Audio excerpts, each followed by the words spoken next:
बेटा हे याला आहे ना फिक्स केलंय कोणीतरी, त्याला जरा मुवेबल कर. ठीक है.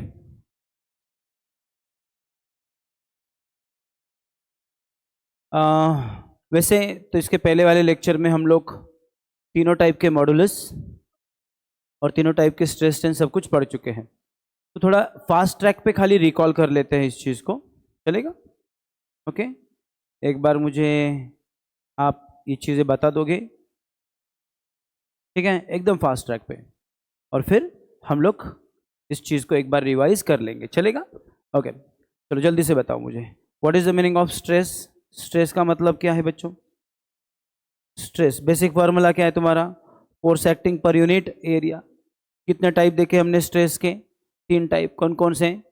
लॉन्जिट्यूडनल स्ट्रेस या फिर टेंसाइल स्ट्रेस. बरोबर है.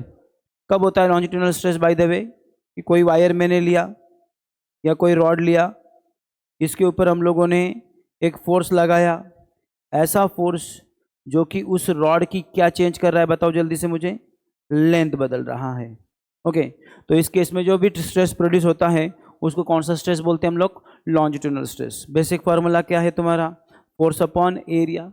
मान लो तुमने यहाँ पे नीचे एक वजन अटैच कर दिया, जो m है उसका मास, तो फोर्स कितना लगेगा बच्चों? Mass into acceleration, that is mg. Okay. और जिस एरिया पे लग रहा है वो ये एरिया है, area of cross section, what is that? Pi are square. तो इस स्ट्रेस का नाम क्या रखा है हम लोगों ने? Longitudinal stress. याद है आप लोगों को?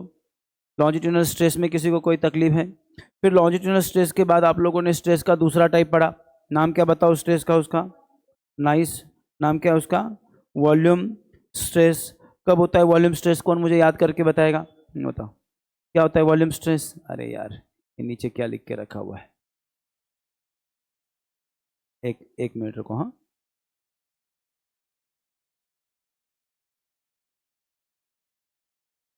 ओके. क्या हो गया? हम्म.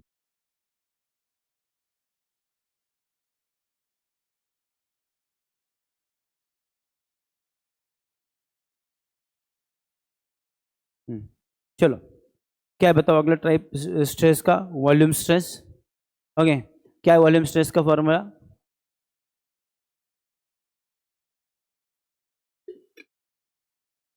Force upon area. Basic formula तो वही है, फोर्स डिवाइडेड बाय एरिया. अब मान लो किसी बॉडी का वॉल्यूम बदल रहा है. सपोज ये कोई स्पीयर है और इस स्पीयर के ऊपर आप लोगों ने सारी बाजू से नॉर्मल फोर्सेस लगा दिया लाइक दिस. ओके. राइट. इससे क्या होगा? हो सकता है वो थोड़ा छोटा हो जाए, कॉम्प्रेस हो जाए, समथिंग लाइक दिस. बेटा बातें बंद करो. इनिशियली उसके ऊपर प्रेशर था से P1, में भी एटमॉस्फेयर का प्रेशर होगा. तुमने फोर्स लगाने की वजह से प्रेशर बढ़ के कितना हो गया? P2. तो तुमने जो फोर्स लगाया उसकी वैल्यू कैसे निकालोगे? आप बोलोगे जो चेंज इन प्रेशर है उतना प्रेशर आपने खाली अप्लाई किया है. जैसे मैंने आपको बोला कि पहले 10 था, बाद में 12 हो गया, तो आपने एक्चुअली सिर्फ ऊपर का 2 लगाया है. तो चेंज इन प्रेशर जो है वो क्या होगा? आपने अप्लाई किया फोर्स डिवाइडेड बाय एरिया. यानी कि कितना फोर्स आपने अप्लाई किया, तो that is a into change in pressure P2 minus P1, या सिंपली ए इंटू DP. और फिर इस केस में अगर मैं पूछूं बेटा कि जो स्ट्रेस है वो स्ट्रेस कितना है, तो स्ट्रेस का तो बेसिक फार्मूला है आपके पास. क्या है? Force divided by area. Force कितना है? Change in pressure into area divided by area. Area area cancel, तो आंसर क्या आ गया आपका? खाली चेंज इन प्रेशर. राइट. तो ये आपका स्ट्रेस का दूसरा टाइप था. क्या नाम था इस स्ट्रेस का? Volume stress. फिर स्ट्रेस का हमने तीसरा टाइप भी देख लिया. क्या नाम था उस स्ट्रेस के तीसरे टाइप का? बोलो जल्दी से. Sharing stress. और क्या है तुम्हारा शेयरिंग स्ट्रेस? कोई बॉडी है जिसका एक सर्टन शेप है, फॉर एग्जांपल एक क्यूब ले लिया मैंने. इस क्यूब के एक लेयर को हम लोगों ने फिक्स कर दिया, जैसे फॉर एग्जांपल इस लेयर को फिक्स कर दिया ज़मीन के साथ, और जो अपर वाली लेयर है, सबसे ऊपर वाली लेयर है, उसके ऊपर टेंजेंशियल फोर्स लगाया. कौन से लेयर के ऊपर फोर्स लगाया? सबसे ऊपर वाली लेयर के ऊपर. So I am talking about this layer. इस लेयर के ऊपर फोर्स लगाया, बरोबर है. जिस लेयर का एरिया कितना है तुम्हारा? A. तो इस केस में तुम्हारा शेयरिंग स्ट्रेस क्या होता है? फॉर्मूला तो वही है. क्या है बताओ तो शेयरिंग स्ट्रेस का फॉर्मूला? यस यस बताओ, जल्दी से बताओ। Yes, shearing stress is equals to, जो तुमने टेंजेंशियल फोर्स लगाया वो फोर्स डिवाइडेड बाय वो एरिया जिस एरिया के ऊपर फोर्स लगाया। इसको आगे कुछ सिंप्लीफाई नहीं करते, we keep it like this. तो ऐसे हमने स्ट्रेस पढ़े, स्ट्रेस के 3 टाइप पढ़े। कौन बताएगा? स्ट्रेस के 3 टाइप पढ़ चुके हैं हम लोग, अभी इसको रिवाइज कर रहा हूं मैं खाली। स्ट्रेस के 3 टाइप क्या थे फिर? याद है ना तुमको अभी? कौन सा? Longitudinal stress, volume stress and sharing stress. फिर हम लोगों ने पढ़ा अगली क्वांटिटी। नाम क्या है अगली क्वांटिटी का बच्चों? स्ट्रेन।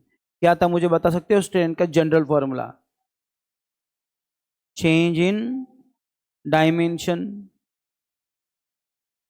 डिवाइडेड बाय क्या? Original dimension. ओके, जैसे फॉर एग्जांपल इस केस में तुम्हारी ओरिजिनल लेंथ कितनी थी? Capital L. जिस वैल्यू से लेंथ बढ़ गई, चेंज हो गई, उसको मैंने लिखा डेल्टा एल। तो ये जो स्ट्रेन है उसका नाम रखा है हम लोगों ने लॉन्जिट्यूडनल स्ट्रेन, और इसका फॉर्मूला क्या है? Change in length upon original length. बराबर है। जैसे इस केस में आपका ओरिजिनल वॉल्यूम कितना था? मान लो V1, या V मानता हूं मैं, बाद में कितना हो गया? V2 हो गया। तो कितने से चेंज हो गया बच्चों? V2 minus V1 minus V2 से चेंज हो गया, बड़ा माइनस छोटा। तो जो ओरिजिनल वॉल्यूम था उसको चाहे तो मैं इंस्टेड ऑफ V1 V कहता हूँ, और जिस नंबर से बदला उसको मैं डेल्टा V कहता हूँ। मान लो पहले वॉल्यूम 10 था, बाद में 7 हो गया, कितने से बदला? 3 से बदला। तो 3 डिवाइडेड बाय 10, ये तुम्हारा होगा वॉल्यूम स्ट्रेन। क्या होगा ये तुम्हारा? Volume strain. So what is volume strain? Change in volume delta V divided by original volume. याद रखोगे। फाइनली यहाँ पे हमने देखा, यहाँ पे क्या बदलता है बच्चों? शेप। तुम्हारा जो स्पीयर है फिलहाल तो तुमको दिख रहा है एक सर्टन जगह पे। अब क्या होता है कि जैसे ही तुम ऐसा टेंजेंशियल फोर्स लगाते हो, ऊपर वाली लेयर शिफ्ट होकर थोड़ी आगे चली जाती है, लाइक समवेयर हियर, और इसकी वजह से सारे लेयर उसको पैरेलल शिफ्ट होके जो शेप है तुम्हारा कुछ इस तरह से दिखने लगता है। जो पैरेललो जो क्यूब था अब वो पैरेललोपिपेड बन गया। इस शेप को बोलते हैं पैरेललोपिपेड। इतना आगे गए तुम लोग, कितना आगे गए? कितना? क्या बोला मैंने? कितना आगे गए? इतना आगे गए। और ये तुम्हारा मेन फिक्स लेयर से डिस्टेंस है। इन डिस्टेंस के नाम क्या रखोगे? वैसे तो आप कुछ भी रख सकते हो, ऐसा कोई रिस्ट्रिक्शन है नहीं, लेकिन इस डिस्टेंस को मैं यल, और इस डिस्टेंस को मैं सपोज डेल्टा यल लिखता हूँ, जो बुक में दिए वो सिंबल लिखे मैंने। तो इस केस में जो स्ट्रेन है उसका नाम क्या है? बोलो जल्दी से। Sharing strain. और क्या डिफाइन किया है शेयरिंग स्ट्रेन? कितना आगे गए, lateral displacement divided by distance from the fix layer. बराबर है। अब गौर से देखो, अगर इस एंगल को मैं थीटा मानूं तो ये tan थीटा का फॉर्मूला हो गया opposite side divided by adjacent side. तो this is simply tan of angle theta. And if theta is very very small, in that case only this can be written as theta, provided that theta कौन से unit में हो? Radian unit में हो। यहाँ तक किसी को डाउट है? रेडियन यूनिट में, एंगल रेडियन में गिनते ना, चलेगा। अब इसके बाद हमने क्या देखा? हमारे एक भैया आए जिनका नाम था हुक भैया। हुक भैया ने क्या कहा? उन्होंने गाना कहा। हुक भैया ने कहा कि स्ट्रेस जो होता है डायरेक्टली प्रोपोर्शनल होता है स्ट्रेन को with in the elastic limit, और इसलिए इन दोनों की जो डिवीजन होती है स्ट्रेस डिवाइडेड बाय स्ट्रेन, ये डिवीजन क्या होती है बच्चों? कांस्टेंट। इस कांस्टेंट का नाम क्या? Modulus of elasticity. जानते हो? तो यहाँ पे तो आपके पास 3 टाइप के स्ट्रेस हैं, 3 टाइप के स्ट्रेन है, तो डिवीजन करके 3 टाइप के मॉडुलस ऑफ इलास्टिसिटी भी आ जाएगा। तो पहला जो मॉडुलस ऑफ इलास्टिसिटी है जिसमें हमने लॉन्जिट्यूडनल स्ट्रेस और लॉन्जिट्यूडनल स्ट्रेन इनका रेशो ले लिया, यानी कि लॉन्जिट्यूडनल स्ट्रेस डिवाइडेड बाय, बोलो, लॉन्जिट्यूडनल स्ट्रेन। तो इसका नाम क्या रखा हम लोगों ने? Young's modulus. क्या नाम रखा है इसका? Young's modulus. लॉन्जिट्यूडनल स्ट्रेस का बेसिक वाला फॉर्मूला यूज किया, ये वाला। तो force divided by area into divided by ये बेसिक फार्मूला यूज किया। अब इससे डिवाइड करने के बजाय इसके उल्टे से मल्टीप्लाई करता हूं मैं, तो यल डिवाइडेड बाय डेल्टा यल।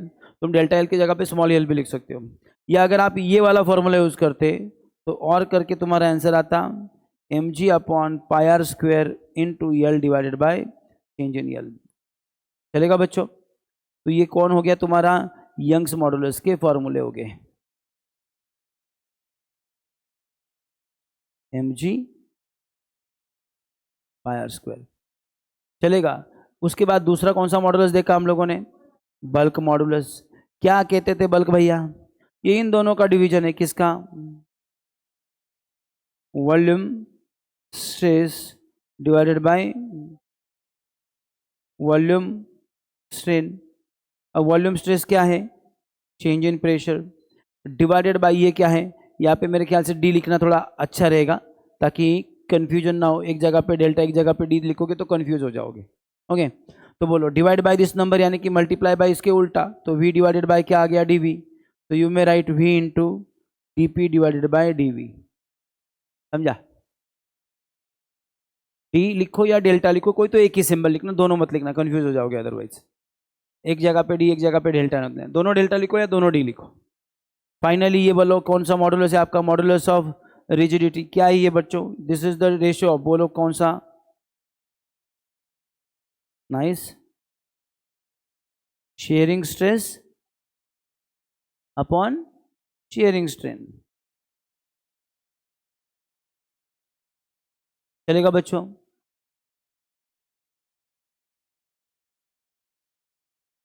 क्या है शेयरिंग स्ट्रेस तुम्हारा? F upon A divided by sharing strain क्या है तुम्हारा?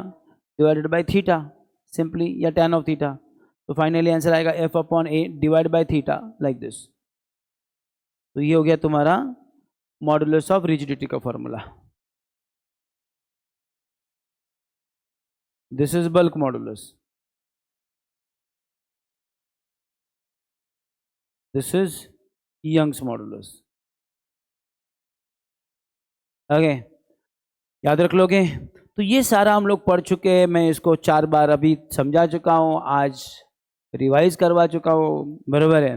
अब फाइनली एक बार बल्क मॉडुलस और यंग्स मॉडुलस को खाली पढ़ लेते हैं, सॉरी मॉडुलस ऑफ रिजिडिटी को, and then we can proudly say कि yes this topic is over. कल हम लोगों ने यंग्स मॉडुलस को पढ़ा, यंग्स मॉडुलस के ऊपर 2 क्वेश्चन थे, उसको भी समझने की कोशिश की। अनफॉर्चुनेटली वीडियो रिकॉर्ड नहीं हो सका, तो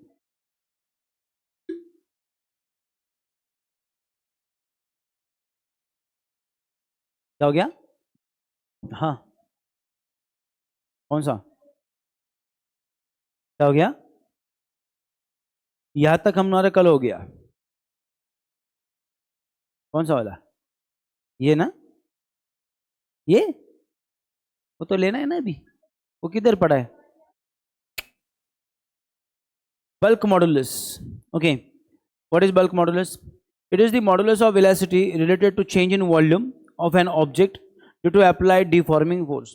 जो कि वॉल्यूम के चेंज होने से आता है उसको बोलते हैं बल्क मॉडुलस, जो लेंथ की चेंज होने से आता है उसको बोलते हैं यंग्स मॉडुलस, और जो शेप की चेंज होने से आता है उसको बोलते हैं modulus of rigidity. Hence it is also called as elasticity of volume. Bulk modulus of elasticity, bulk modulus of elasticity is property of solid, liquid and gas. अब ये वॉल्यूम के चेंज होने से आता है। वॉल्यूम यानी कि एक तरह से साइज, वॉल्यूम सॉलिड को भी होता है, लिक्विड को भी होता है और गैसेस को भी होता है, और इसलिए बल्क मॉडुलस सॉलिड, लिक्विड और गैस तीनों के लिए डिफाइन किया जाता है। ठीक है बच्चों? If sphere made from a rubber is completely immerse in a liquid, किसी स्पीयर को लिक्विड रबर से बना हुआ फॉर एग्जांपल किसी लिक्विड के अंदर डाल दिया, समंदर के अंदर डाल दिया तुमने, तो क्या होगा? सब जगह से वो कॉम्प्रेस हो जाएगा। It will be uniformly compress from all side. Suppose this compressive force is F. Let the change in pressure on the sphere is dP. dP से उसका pressure change हो गया. And let the change in volume is dV. If the original volume of the sphere is V, then volume strain is defined as, volume strain क्या होता है? Change in volume upon original volume, that is dV divided by V. You can see यहाँ पे एक negative sign भी दिया है। Negative इसलिए क्योंकि यहाँ पे अगर वो कॉम्प्रेस होगा तो आपका जो वॉल्यूम है वो कम होने वाला है, तो इसलिए माइनस साइन लिखा है। जनरली हम लोग चेंज जो होता है वो हमेशा फाइनल माइनस इनिशियल ऐसा लिखते हैं। अब मान लो इनिशियली उसका वॉल्यूम 10 था, कॉम्प्रेस करने के बाद 8 हो गया, तो ये वैल्यू -2 आएगा। तो minus sign only indicate that कि ये कॉम्प्रेस हुआ है, बाकी उसका कोई और लेना देना है नहीं है, और इसलिए उसको कंसिडर नहीं भी किया तो चलता है। The negative sign indicate that there is decrease in volume and the magnitude of the volume strain is dV divided by V. We are interested in the magnitude only. ठीक है, आगे चलो देखते हैं। What is bulk modulus? Is defined as the ratio of volume stress to volume strain. तो bulk modulus क्या होगा तुम्हारा? Volume stress divided by volume strain. इसको K सिंबल से रिप्रेजेंट किया है, कुछ बुक में BV किया होता है, इधर K लिखा है तो K लिखो। K is equal to change in pressure divided by volume stress divided by, ये वैल्यू डाली और कैलकुलेशन करके आंसर लाया। अभी अभी एक बार एक्सप्लेन कर चुका हूँ तो बार बार बताने की जरूरत है नहीं है। ऐसा unit of bulk modulus is this and dimension is this. इत्तेफाक से सारे ही प्रेशर का, स्ट्रेस का, सारे मॉडुलस ऑफ वेलोसिटी का डायमेंशन यूनिट सेम ही है। Table 6.2 gives the bulk moduli of some familiar material. कुछ मटेरियल का बल्क मॉडुलस देके रखा है एक टेबल के अंदर।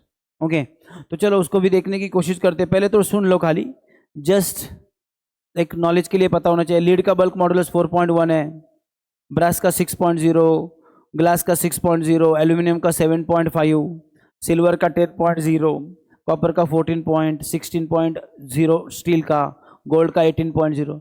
ये इन मटेरियल के बल्क मॉडुलस है। ओके बल्क मॉडुलस की वैल्यू जितनी ज़्यादा वो मटेरियल उतना ज़्यादा इलास्टिक बल्क मॉडुलस, मतलब उसका मॉडुलस ऑफ वेलोसिटी उतनी ज़्यादा है, ऐसा हम मानते हैं।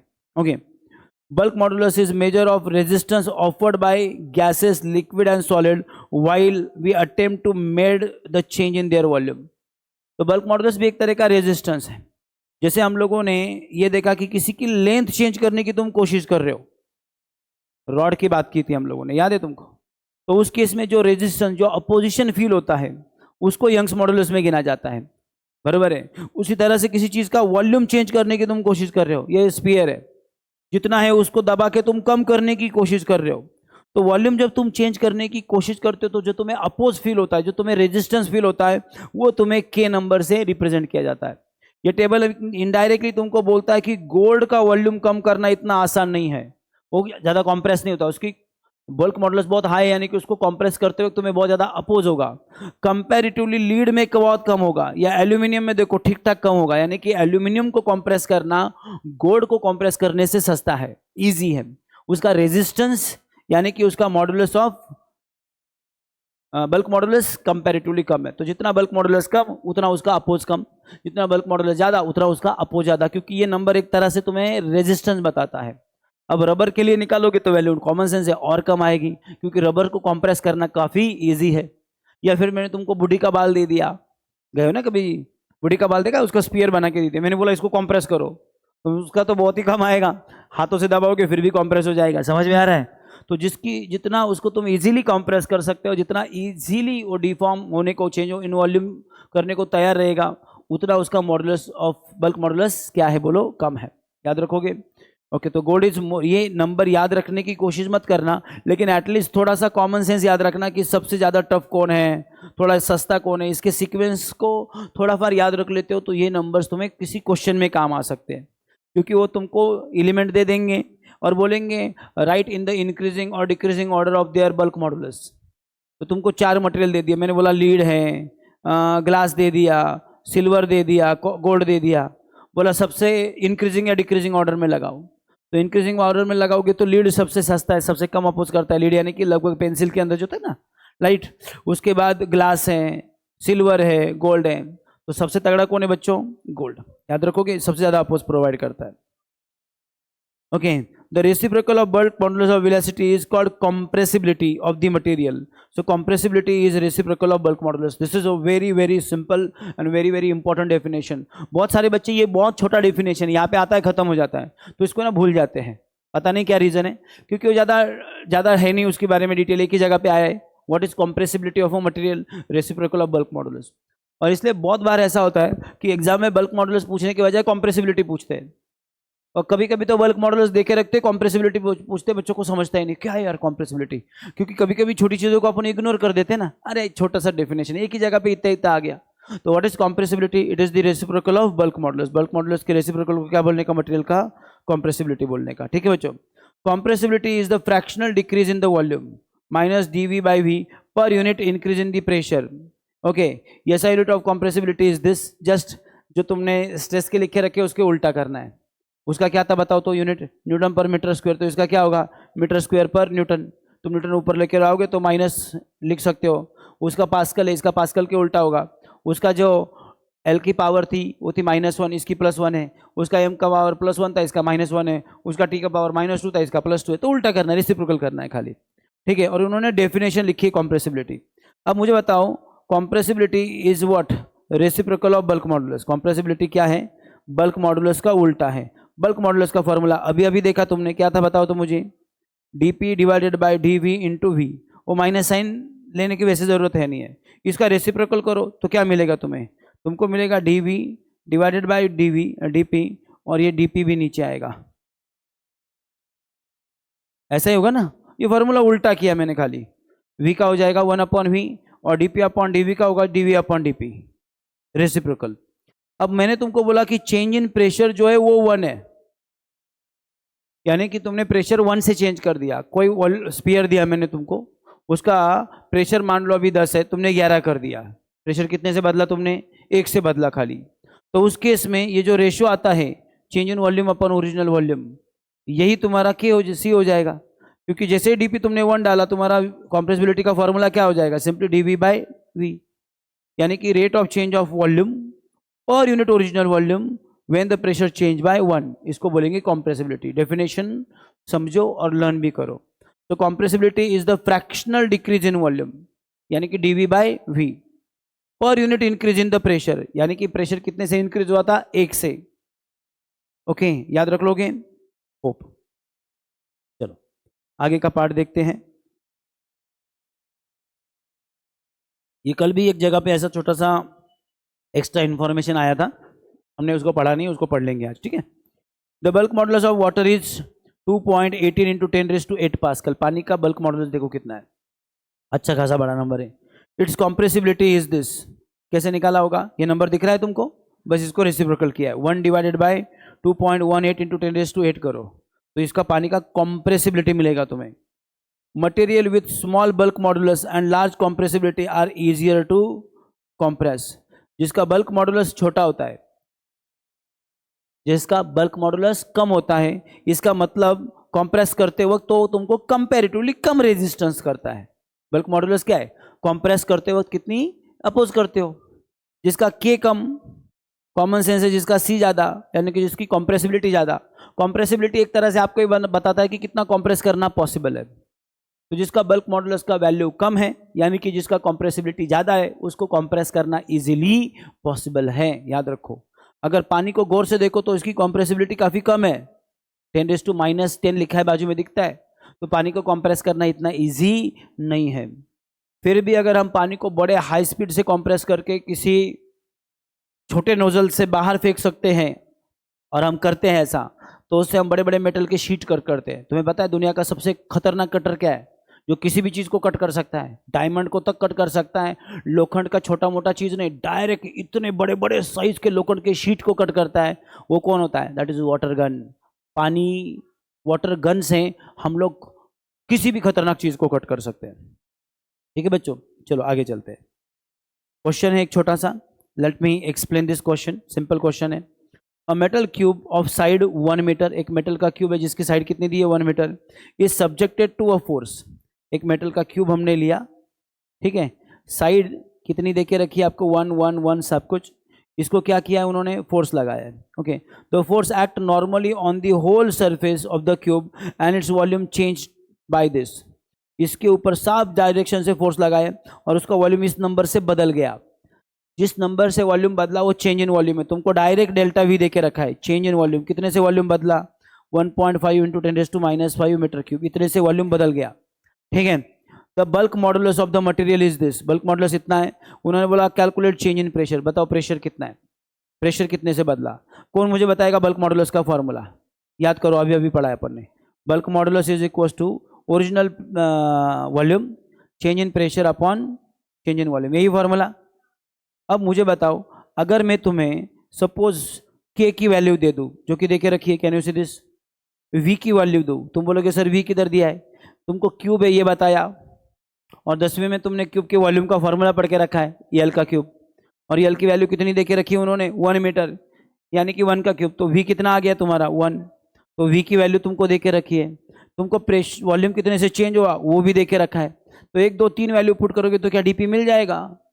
Simple mathematics, this is not the problem where you have to use a lots of logic, कोई लॉजिक नहीं है, कुछ नहीं है, कुछ नहीं है, आप बड़े आराम से इसको सॉल्व कर सकते हो ना।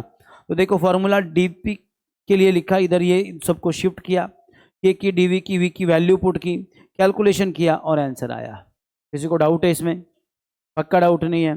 ओके, चलेगा बच्चों? Nice, yes.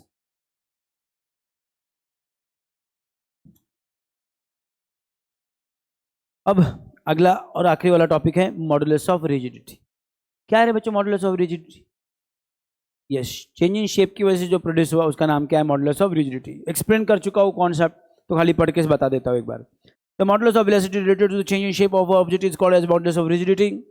It is the property of solid only as the alone possess the definite shape. तो ये किसकी प्रॉपर्टी है बच्चों? ये क्यों आता है modulus of rigidity? Because of change in shape. तो कॉमन सेंस है, मॉडुलस ऑफ रिजिडिटी उसी मटेरियल का होगा जिसको शेप है।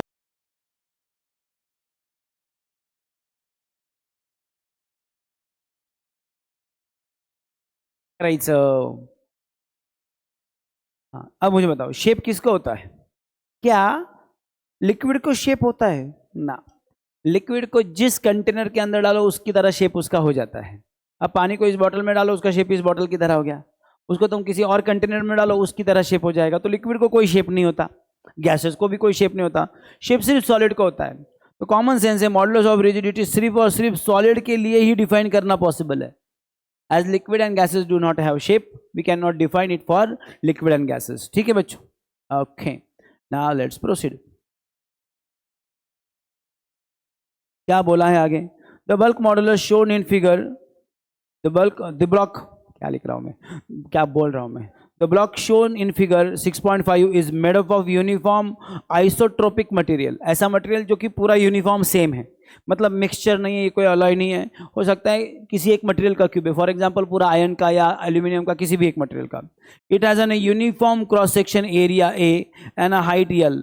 A cross section of the block is defined as any plane parallel to the top of the bottom surface and cut into the block. Okay, अब इसके बारे में क्या है? तो ये शेप आपको लिया है, उन्होंने आपको बोला कि उसका जो क्रॉस सेक्शन है ब्लॉक का is defined at any plane parallel to the top. ये जो प्लेन दिख रहा है आपको, इसको पैरेलल तुम कोई भी प्लेन लेते हो, मतलब ये जो प्लेन तुमने लिया इसको पैरेलल कोई भी प्लेन लिया तो उसको तुम उसका क्रॉस सेक्शन एरिया बोलोगे। क्या बोलोगे? उसका क्रॉस सेक्शन एरिया। ठीक है, and bottom surface and cut the block. तो इसको कट करने वाला कोई भी, तुमने यहां पे एक प्लेन ले लिया लाइक दिस, कोई भी ऐसा प्लेन, इसको अपन उसका क्रॉस सेक्शन एरिया बोलते हैं। ओके, जो कि टॉप और बॉटम को पैरेलल है। ठीक है, तो कोई भी ले लो, तुम टॉप ही ले सकते हो सीधा सीधा। Two forces of magnitude F R applied along the top and bottom surface as shown in the figure। अब यहाँ पे दो फोर्सेज अप्लाई किए। कुछ केस में हम लोग क्या करते हैं बच्चों, बॉटम वाला जो है उसको फिक्स कर डालते हैं और खाली टॉप को फोर्स लगाते हैं लाइक दिस। लेकिन यहाँ पे इन्होंने दो फोर्सेज लगाए, बॉटम पे भी लगाया, टॉप पे भी लगाया। बॉटम पे लगाया फॉरवर्ड डायरेक्शन में, सॉरी टॉप पे लगाया फॉरवर्ड डायरेक्शन में, सपोज बॉटम पे लगाया बैकवर्ड डायरेक्शन में। तो इससे क्या होगा, फॉरवर्ड ऊपर की लेयर ऊपर जाएगी और नीचे की लेयर आप फिक्स रख सकते हो या पीछे ले सकते हो, और इससे उसका शेप कुछ इस तरह से हो जाएगा। Okay, they continue a couple, एक तरह से ये कपल हो गया। कपल समझते हैं ना? Two forces equal in magnitude opposite in direction acting at two different lines, right? The upper surface is displace relative to the lower surface by a small distance delta L and corresponding angle change by the small amount theta is equal to delta L upon L. तो इससे क्या हो गया, तुम्हारा थोड़ा upper surface shift हो गया, और ये जो एंगल है वो तुमको मिलेगा। वैसे तो ये tan ऑफ थीटा का फॉर्मूला हो गया, कौन सा?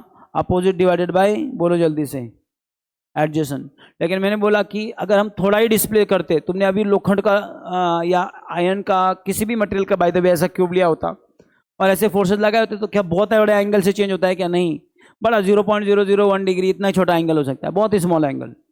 रेडियन में भी गिनोगे तो फिर भी बहुत ही छोटा। तो इस केस में थीटा का वैल्यू तुम लोग, मतलब tan थीटा का वैल्यू तुम थीटा लिख सकते हो। So you can simply say like this. Okay, और यही तुम्हारा शेयरिंग स्ट्रेन है। Okay, a couple is applied by pushing the top and the bottom surface as shown in the figure. Similar couple would be applied if the bottom of the back is fix and only the top is push. तो ये मैं already तुमको बोल चुका हूँ कि आपका bottom fix कर रखा और सिर्फ टॉप को पुश किया तो फिर भी हो जाएगा।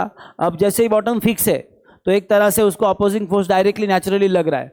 तुमने टॉप को सिर्फ फोर्स लगाया, बॉटम को फिक्स करके रखा, तो एक तरह से टॉप आगे जाएगा, बॉटम कहीं पे जाएगा ही नहीं, एक तरह से टॉप के हिसाब से पीछे ही जाएगा, बराबर है कि नहीं। तो तुम एक काम कर सकते हो कि टॉप को भी फोर्स लगाओ, बॉटम को भी फोर्स लगाओ अपोजिट डायरेक्शन में, या बॉटम को फिक्स कर डालो, खाली टॉप को भी फोर्स लगाओ किसी भी एक डायरेक्शन में। The force F and minus F are parallel to the cross section. ये जो क्रॉस सेक्शन है, ऊपर का फोर्स F, नीचे का फोर्स कितना बच्चों, माइनस F, ये क्रॉस सेक्शन को पैरेलल है, यानी कि टच कर रहे हैं ऊपर से। ये जो क्रॉस सेक्शन है तुम्हारा, इस सेक्शन को ये फोर्स कैसे लग रहा है, पैरेलल लग रहा है ना, बराबर है कि नहीं, यानी कि टेंजेंशियल फोर्स है। This is different than the tensile stress where the force is normal to the cross section. अब तुमने टेंसाइल में या वॉल्यूम में, दोनों में क्या किया था, सरफेस के साथ 90 डिग्री करके फोर्स लगाया था। यहाँ पे सरफेस के साथ कितना एंगल कर रहा है, 0। समझ में आ रहा है। तो यहाँ पे फोर्सेस सरफेस को पैरेलल है, वहां पे सरफेस को परपेंडिकुलर थे, समझो, समझा, okay. As a result of the way in which the forces are applied to the block is subjected to a shear stress define as force upon area. इससे जो स्ट्रेस बना उसका नाम क्या, शेयर स्ट्रेस या शेयरिंग स्ट्रेस। फॉर्मूला क्या है, वही है आपका F upon A. The SI unit of shear stress is this, same है, pascal. The block is distorted as a result of the shear stress. Distorted मतलब उसका shape,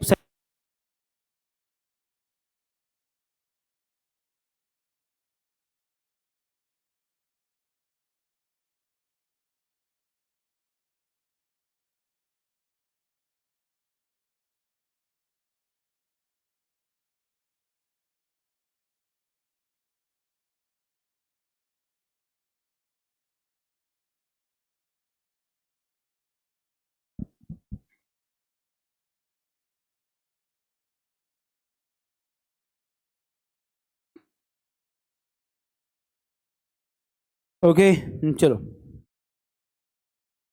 The top of the bottom surface, the top and the bottom surface are relatively displayed by a small distance say delta L.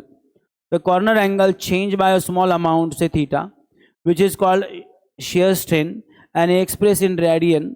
Angle को radian में लिखा जाता है। Shear strain theta is given by theta is equal to delta L upon L for small angle, okay, for small delta L. Shear modulus और modulus of rigidity क्या है, of course इन दोनों का रेशियो है। It is defined as the ratio of shear stress to shear strain within the elastic limit. So eta is equal to stress upon strain F upon A divide by theta. ये आ गया तुम्हारा formula जो मैं already explain कर चुका हूँ। 6.3 gives the volume of liquid value of rigidity modulus eta for some familiar material. कुछ फैमिलियर मटेरियल के लिए ईटा का वैल्यू इन्होंने देके रखा है, देखो अभी, जैसे फॉर एग्जांपल देखो, लीड के लिए 0.6 है, एल्यूमिनियम के लिए 2.5 है, ग्लास के लिए इतना है, सिल्वर के लिए 2.7 है, गोल्ड के लिए देखो। अब ये दोनों नंबर देखने की कोशिश करो, दिख रहा है आपको, comparing with brass, copper and steel, ये नंबर काफी कम है बच्चों। अब शेयर स्ट्रेन जो है ईटा, ये वैल्यू भी एक तरह से रेजिस्टेंस ही बताता है। एक समझो, यंग्स मॉडुलस भी रेजिस्टेंस है, बल्क मॉडुलस भी रेजिस्टेंस है, मॉडुलस ऑफ रिजिडिटी भी रेजिस्टेंस ही है। ये रेजिस्टेंस है जब तुम लेंथ चेंज करना चाहते हो, तो तुम्हें लेंथ चेंज करने में जो तकलीफ होगी, जो अपोज होगा, वो तुम्हें यंग्स मॉडुलस से मिलेगा। तुम वॉल्यूम चेंज करना चाहते हो तो वहां पे जो तुम्हें अपोज होगा, जो रेजिस्टेंस होगा, वॉल्यूम चेंज करते वक्त तुम्हें जो अपोजिशन फील होगा, वो तुम्हारा के को रिप्रेजेंट करता है, और शेप चेंज करते जो होगा वो तुम्हारा इसको रिप्रेजेंट करता है। समझा? तो गौर से देखो, गोल्ड और सिल्वर दोनों के के की वैल्यू ठीक ठाक ज्यादा थी, यानी कि उनका वॉल्यूम चेंज करना तकलीफदायक था, लेकिन उनकी मॉडुलस ऑफ रिजिडिटी की वैल्यू ठीक ठाक कम है। उनका शेप चेंज करना कंपैरेटिवली इजी है। शेप चेंज करते वक्त तो ज़्यादा अपोज नहीं करते, यानी कि हम उनका शेप बड़े आराम से चेंज कर सकते हैं। इसका मतलब तुम उनसे अच्छी खासी ज्वेलरी बना सकते हो। अगर इमेजिन करो तुम्हें लोखंड की ज्वेलरी बनाने का को कहा जाए, उसका मॉडुलस ऑफ रिजिडिटी देखो, लगभग सिल्वर या गोल्ड के कंपेयर में ऑलमोस्ट 2.5-3 टाइम है। यानी कि तुम्हें लोखंड की ज्वेलरी बनाना इतना आसान नहीं है, वो काफ़ी तकलीफ देगा, काफ़ी अपोज करेगा शेप चेंज करते वक्त, उतना गोल्ड नहीं करेगा। समझा? समझ में आ रहा है? तो ये 3 नंबर क्या है? ये रेजिस्टेंस ही है। एक बोलता है अपन लेंथ चेंज करने नहीं देगा, एक बोलता है अपन वॉल्यूम चेंज करने नहीं देगा, एक बोलता है अपन शेप चेंज करने नहीं देगा। समझ में आ रहा है? तो ये 3 नंबर 3 तरह के रेजिस्टेंस को रिप्रेजेंट करते हैं। समझा? और अब तुमको समझा हम लोग मटेरियल को ऐसा क्यों स्टडी करते हैं, बराबर है कि नहीं? तो अगर मैं तुम्हें चॉइस दूं, एक ऐसा कोई तो बॉडी बनाने का, एक कोई तो मटेरियल, कोई तो चीज बनानी है जिसमें तुम्हें काफी शेप चेंज करना है बॉडी का, तो उस केस में तुम्हारा ऑप्शन क्या होना चाहिए? तुम जाहिर है ऐसा मटेरियल चूज करोगे जिसका मॉडुलस ऑफ रिजिडिटी कंपैरेटिवली कम है, या मान लो तुम्हें ऐसी जगह पे उस मटेरियल को इस्तेमाल करना है जहां पे उसका शेप वाइल यूजिंग चेंज नहीं होना चाहिए। वो यूज कर रहे हो तुम लोग उस मटेरियल को हर रोज, बरोबर है कि नहीं? और तुम्हारी इच्छा है कि यूज करते हो तो उसका शेप ऑटोमेटिक बदले ना यूज कर करके, तो उस केस में तुम क्या करोगे? ऐसा मटेरियल यूज करोगे जिसका मॉडल ऑफ रिजिडिटी बहुत हाई है। जैसे तुमने गाड़ी की चेसी बनाई, अभी सुन रहे हो क्या? क्या बोला मैंने? तुमने गाड़ी की चेसी जानते हो ना? अब गाड़ी यूज कर करके, चेसी मतलब उसका मेन फाउंडेशन जिसके ऊपर पूरा गाड़ी खड़ा रहता है, अब तुम यूज कर करके वो चेसी का शेप ही बदल गया तो चलेगा क्या? बनेगा नहीं। तो तुम्हें क्या करना पड़ेगा? चेसी ऐसी मटेरियल की बनानी पड़ेगी जिसका मॉडल ऑफ रिजिडिटी बहुत हाई है, ताकि उसका शेप जल्दी से बदले ना। तुम्हें बनाते वक्त काफी तकलीफ होगा, लेकिन एक बार बन गया तो फिक्स भी रहेगा ना। समझा? तो वो बहुत हार्ड कोर लोखंड से बना जाता है, वो सॉफ्ट आयरन से भी नहीं बनाते, अदरवाइज क्या होगा? तुमने गाड़ी ठोक दी, पूरी चेसी बेंड। समझ में आ रहा है? ओके, चलो example 6.4। Calculate the modulus of rigidity of a metal if the metal cube of side 40 centimetre, L दे के रखा है, is subject to a shearing strain of 2000 newton, F दे के रखा है। The upper surface is display 0 point L दे, sorry delta L दे के रखा है 0.5 सेंटीमीटर। कॉमन सेंस है, मीटर में कन्वर्ट करोगे 0.5 सेंटीमीटर बोलो 10⁻² metre. With the respect to the bottom calculate the modulus of rigidity. हम बोलो formula, F divided by A into change in, sorry theta, यही है ना? अबे हाँ, यही है कि नहीं? अच्छा, ये एरिया कौन सा एरिया है? वो ऊपर वाला एरिया जिसके ऊपर फोर्स लग रहा है। और अगर ये क्यूब है, ये एल है, ये एल है, तो एक ही जगह पे तुम एल का स्क्वायर भी लिख सकते हो। क्या तुम्हारे पास एफ का वैल्यू है? हाँ है सर। क्या तुम्हारे पास एल का वैल्यू है? हाँ है। सेंटीमीटर का मीटर कर लेना। क्या तुम्हारे पास थीटा का वैल्यू है? ना। क्या तुम्हारे पास थीटा का फॉर्मूला है? हाँ। क्या है? डेल्टा एल अपॉन, तो थीटा की जगह पे लिख दो डेल्टा एल अपॉन एल। अगली स्टेप में यहाँ पे अगर तुमने लिख दिया delta L divide by L करोगे, ऊपर जाएगा, एक एक एल कैंसिल हो जाएगा और फॉर्मूला बनेगा तुम्हारा कुछ इस तरह से, सस्ता वाला फॉर्मूला। अब तुम मुझे ये फॉर्मूला यूज करके बताओ, क्या तुम्हारे पास एफ है? हाँ। एल है? हाँ। डेल्टा एल है? हाँ। टाको वैल्यू करो, कैलकुलेशन काढो उत्तर। मैं तो आपको कहूंगा की डायरेक्ट हे फॉर्म्युला यूज करू। त्यांनी हे बघा थीटा काढला, मग तो थीटा टाकला, एवढी काशी करायची गरज नाही, हा जास्त सोपा आहे। तिन्ही व्हॅल्यू दिलेल्या आहेत, हे मूर्खपणा करा, त्यानंतर एरिया शोधला कारण नसताना, काय शोधता है? ये समझा सबको? तो एफ डालो, एल डालो, डेल्टा एल डालो, काम खत्म, कर लोगे, आंसर निकालोगे। कैलकुलेशन करने का काम है ना तुम लोग, खुद किया करो यार, वो मुझे मत पूछ, अच्छा नहीं लगता, बराबर कि नहीं? मतलब मुझे ऐसा लगता है कि मैं इतने सिंपल कैलकुलेशन आपको करके दूं, बताओ एकदम बच्चों की तरह, तो एक तरह से आपकी इज्जत निकाल रही है क्या सर? म्हणजे आम्हाला काय गुन्हागार भाकर पण येत नाही का? मी आम्हाला एवढे येडे वाटलो का तुम्हाला आम्ही? ओके, ट्राई करो, मेहनत तो करनी पड़ेगी, don't use calculator. And now the next topic is Poisson's ratio. क्या होता है Poisson's ratio? We will try to understand it. ठीक है बच्चों, और इसके लिए सबसे पहले तो मैं एक पेज ऐड कर लेता हूँ यहाँ पे। कौन से पेज पे कितना नंबर है? 173 ना?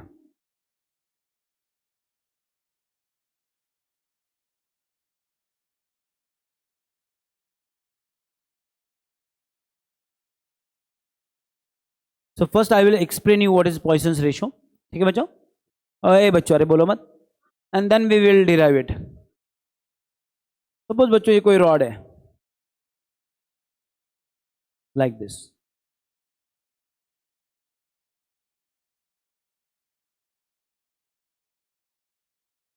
सीटीला नाही आहे? कोण म्हटलं तुला? आहे मग नीटला आहे, जेईला आहे, सीटीला आहे. मग खूप भारी आहे सगळ्या एग्जाम मध्ये. हाँ सुन रहे हो? ये कोई रॉड है. अब तुमने इस रॉड को दोनों साइड से मान लो खींच लिया. ओ प्यारे बच्चों, तो क्या होगा? बहुत लोगों को लगता है कि इसकी लेंथ बढ़ेगी. आंसर है नहीं, खाली लेंथ नहीं बढ़ेगी. इसकी लेंथ तो बढ़ेगी लेकिन ये थोड़ा दुबला पतला हो जाएगा. अबे हाँ या ना? यानी कि लेंथ तो बढ़ेगी लेकिन डायमीटर घट जाएगा.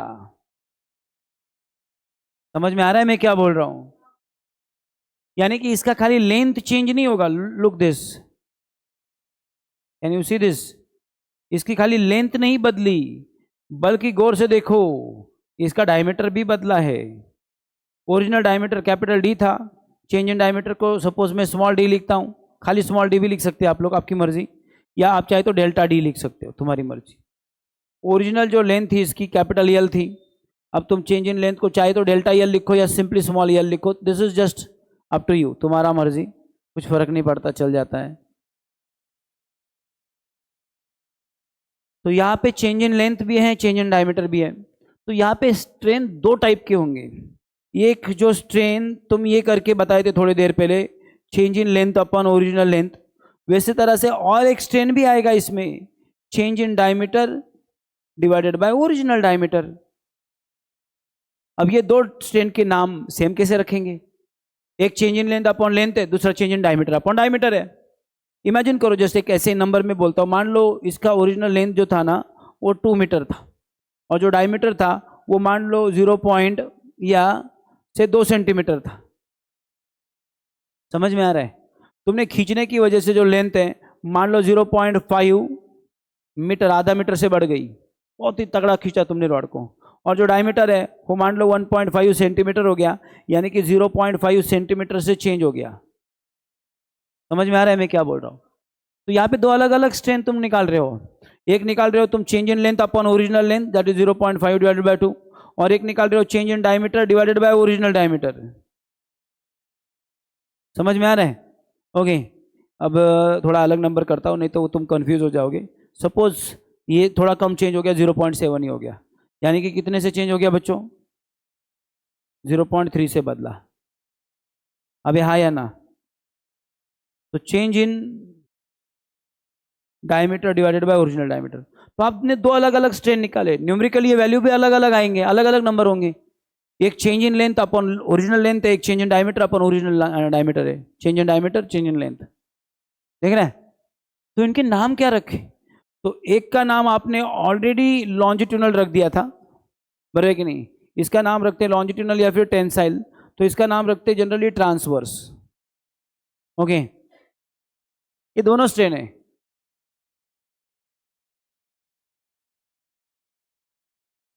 दोनों भी क्या है बच्चों? स्ट्रेन. एक लेंथ, एक डायमीटर का. अब इंटरेस्टिंग बात सुनना चाहते हो? तुम जैसे जैसे रॉड लोगे उसको कम ज़्यादा खींचोगे. तुमने थोड़ा कम खींचा तो कॉमन सेंस से ये वैल्यू थोड़ी कम आएगी, कॉमन सेंस से ये भी थोड़ी कम होगी. तुमने ज़्यादा खींचा तो ये वैल्यू थोड़ी ज़्यादा हो जाएगी, ये भी ज़्यादा हो जाएगी, क्योंकि उतना ज़्यादा पतला होगा ना वो. समझ में आ रहा है? तो ये हमेशा बदलते रहेंगे दोनों strain. Okay, transverse and longitudinal. लेकिन अगर तुम इनका रेशो निकालते हो ट्रांसवर्स स्ट्रेन का लॉन्जिट्यूनल स्ट्रेन के साथ, यानी कि change in diameter upon original diameter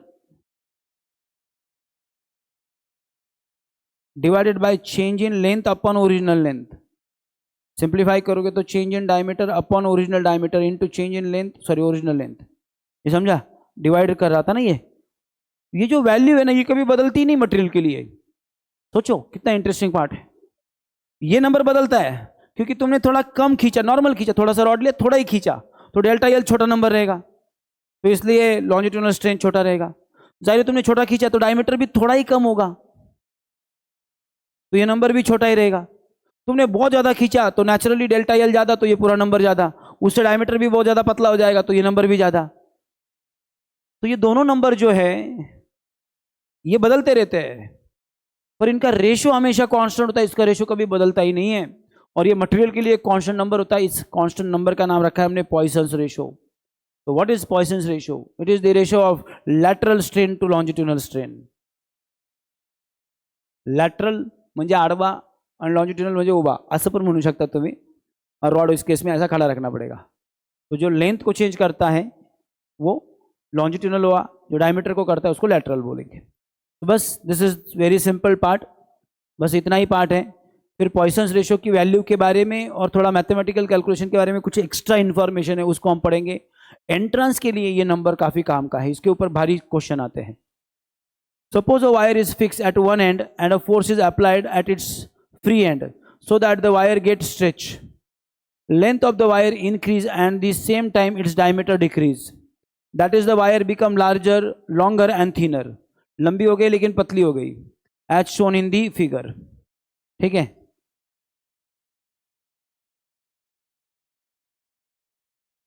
दिख रहा है सबको diagram? If equal and opposite forces are applied to the object along the length of length inward, the object get compressed। उल्टा भी कर सकते हो तुम, compress भी कर सकते, ठीक है। There is decrease in dimension along the length and same time there is increase in the dimension perpendicular to the length when the length of the wire decreases and diameter increases। तुम compress करोगे तो length decrease होगा, diameter बढ़ेगा, तुम increase करोगे तो length increase होगा, diameter घटेगा, बराबर कि नहीं? लेकिन दोनों केस में चेंज होगा। Okay, the ratio of change in dimension to the original dimension of the direction applied force is called linear strain। तुम्हारी लेंथ जो बदल रही है, change in length upon original length या change in diameter upon original diameter, दोनों में length की बात हो रही है। डायमीटर भी एक तरह का डिस्टेंस ही है, लेंथ ही है। इन दोनों को लीनियर स्ट्रेन बोलते हैं, लेकिन एक अड़वा है एक उबा है, एक को हम लैटरल बोलेंगे, एक को लीनियर बोलेंगे या लॉन्जिट्यूनल बोलेंगे, ट्रांसवर्स भी बोल सकते हो। लैटरल म्हणजे ट्रांसवर्स, तो लैटरल बोलो या ट्रांसवर्स बोलो, लॉन्जिट्यूनल बोलो या लीनियर बोलो, लेंथ के अलॉन्ग जो हो रहा है वो। ओके, तो नाम इनके याद रख लेना, कंफ्यूज मत करना। While the ratio of change in dimension to original dimension in the direction perpendicular to the applied force is called lateral strain. तुम जिस डायरेक्शन में फोर्स अप्लाई कर रहे हो उसको परपेंडिकुलर चेंज हो गया तो इसको लैटरल बोलने का, और उसके पैरेलल हो गया तो इसको लॉन्जिट्यूनल या फिर लीनियर बोलने का। लाइन के अलॉन्ग जो है, जो लाइन के साथ ही चेंज हो गया। अभी तुमने ये रॉड लिया, इसके ऊपर फोर्स लगाया ऐसा, उसकी वजह से क्या हो गया, उसकी लेंथ बढ़ गई। तो लेंथ जो है वो along the direction of force है। Can you see this? Along the direction, जिस डायरेक्शन में फोर्स लगा उसी डायरेक्शन में लेंथ इंक्रीज हुई है। तो ये हो गया पैरेलल वाला। तो जो पैरेलल वाला है उसका नाम रखा है लीनियर स्ट्रेन, और जो डायमीटर है वो ऐसा बदला है, डायमीटर पतला हो गया ना, तो वो इस डायरेक्शन में हुआ है, दैट इज परपेंडिकुलर। तो परपेंडिकुलर को बोलने का लैटरल या फिर ट्रांसवर्स, लैटरल या फिर ट्रांसवर्स। और इसका नाम क्या है? लीनियर या फिर लॉन्जिट्यूनल। याद रख लोगे? पक्का? Okay. While within the elastic limit, the ratio of lateral strain to the linear strain is constant, and this is known as Poisson's ratio. Lateral divided by longitudinal या फिर lateral divided by linear.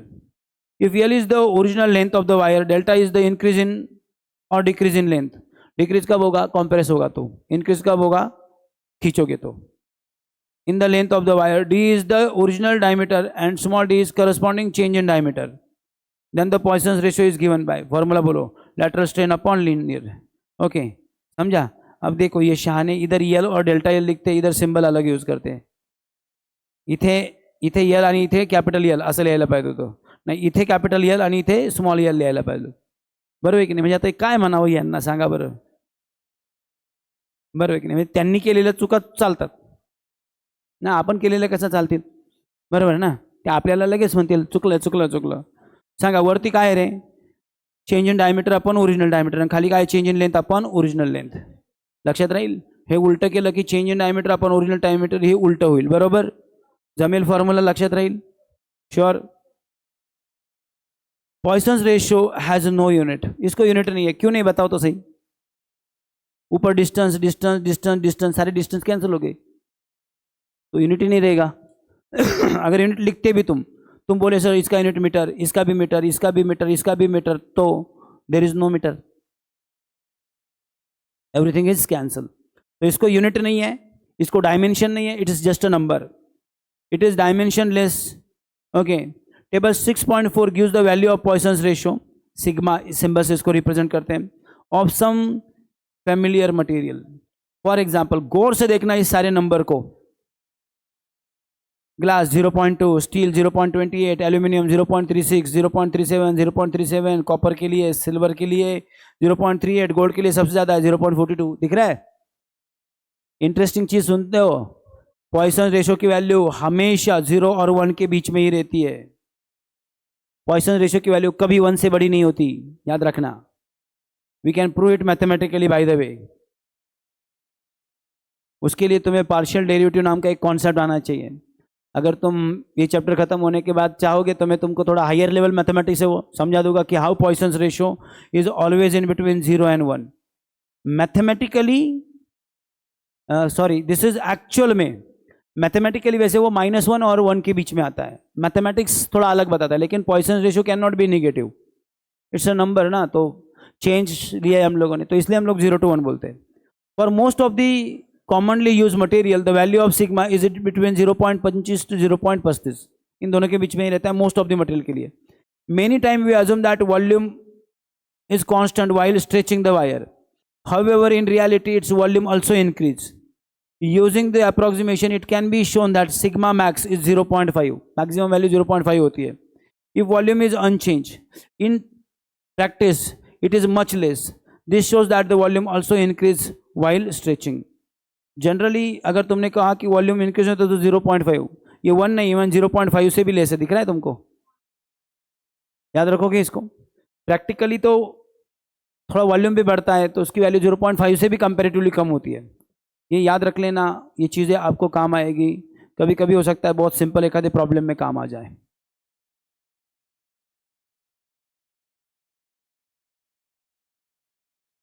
Yes. और एक marks के जो question आते हैं ना, ऐसी छोटी छोटी जगह से आते हैं. बरोबर है कि नहीं? विचारतील तुम्हाला what is the value of Poisson's ratio is always, 1 marks में तो तुम्हें लिखना है, तो always in between 0 and 0.5. Understood? That's all.